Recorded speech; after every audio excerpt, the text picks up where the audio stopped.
بسم اللہ الرحمن الرحیم۔ السلام علیکم ورحمۃ اللہ وبرکاتہ۔ میرے عزیز دینی بھائیوں اور بہنوں، کل تک ہم نے کلونجی زبان موت توبہ پر بیان سنا۔ آج کا بیان ایک ایسی مخلوق پر ہے جسے ہم روز دیکھتے ہیں لیکن اس کو حقیر سمجھ کر بھگا دیتے ہیں۔ وہ ہے مکھی۔ ہم کہتے ہیں ہٹ مکھی گندی ہے، لیکن کیا آپ جانتے ہیں اللہ نے اسی مکھی کا ذکر قرآن مجید میں ایک بڑی مثال کے طور پر کیا ہے۔ اللہ رب العزت قرآن مجید سورہ الحج آیت نمبر 73 میں فرماتا ہے، ترجمہ: اے لوگوں، ایک مثال بیان کی جا رہی ہے، اسے غور سے سنو۔ بے شک جن کو تم اللہ کے سوا پکارتے ہو وہ ایک مکھی بھی پیدا نہیں کر سکتے، چاہے وہ سب اس کے لیے اکٹھا ہو جائیں، اور اگر مکھی ان سے کوئی چیز چھین کر لے تو وہ اس کو واپس نہیں لا سکتے۔ کتنا کمزور ہے مانگنے والا، اور جس سے مانگا جا رہا ہے وہ بھی۔ اللہ اکبر۔ اللہ یہاں پوری دنیا کے انسانوں کو، سائنٹسٹ کو، ڈاکٹر کو، انجینئر کو چیلنج کر رہا ہے، سارے مل جاؤ، اپنی ساری ٹیکنالوجی، اپنی ساری لیب، اپنا سارا پیسہ لگا دو، ایک مکھی کے ایک پر بھی نہیں بنا سکتے۔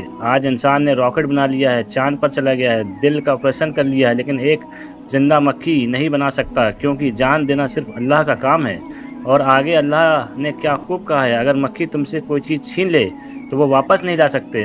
اگر آپ چائے کا کپ رکھو، مکھی آ کر تھوڑا سا پی لے اور اڑ جائے، کیا آپ اس چائے کو واپس نکال سکتے ہو؟ نہیں۔ اتنا بڑا انسان کی اتنی بے بسی ایک چھوٹی سی مکھی کے سامنے۔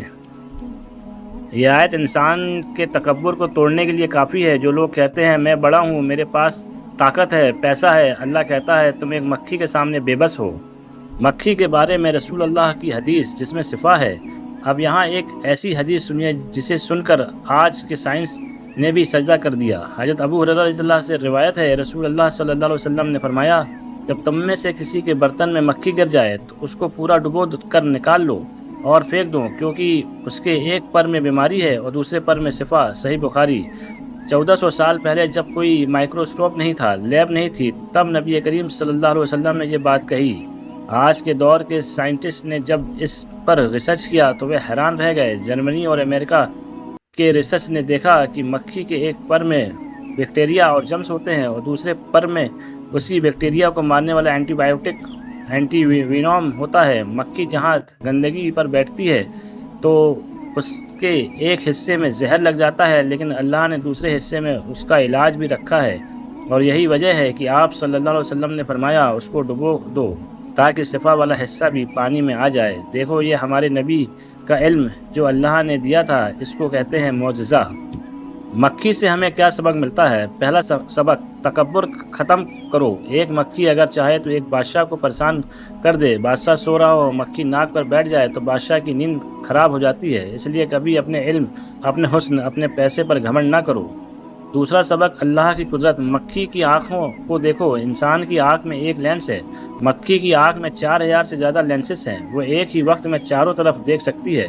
اس کے پر ایک سیکنڈ میں 200 بار پھڑپھڑاتے ہیں۔ اتنی چھوٹی سی چیز میں اتنی ٹیکنالوجی، یہ صرف اللہ بنا سکتا ہے۔ تیسرا سبق، صفائی ایمان ہے۔ مکھی اکثر گندگی پر بیٹھتی ہے، اس لیے شریعت نے صفائی پر اتنا زور دیا ہے۔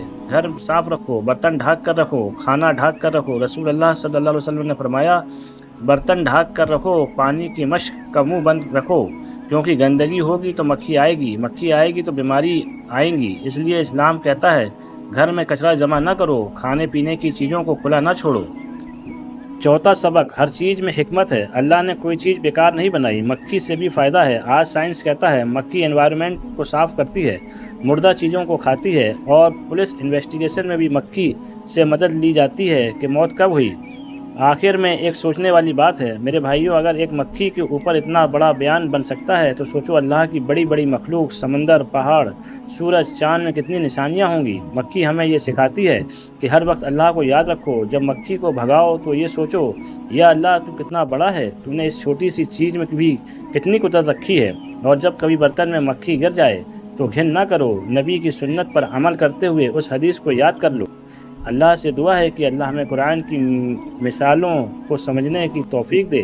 اللہ ہمیں تکبر سے بچائے اور اپنی ہر چھوٹی بڑی مخلوق میں اپنی قدرت دیکھنے والی آنکھ عطا فرمائے۔ آمین یا رب العالمین۔ وآخر دعوانا ان الحمد للہ رب العالمین۔ السلام علیکم ورحمۃ اللہ وبرکاتہ۔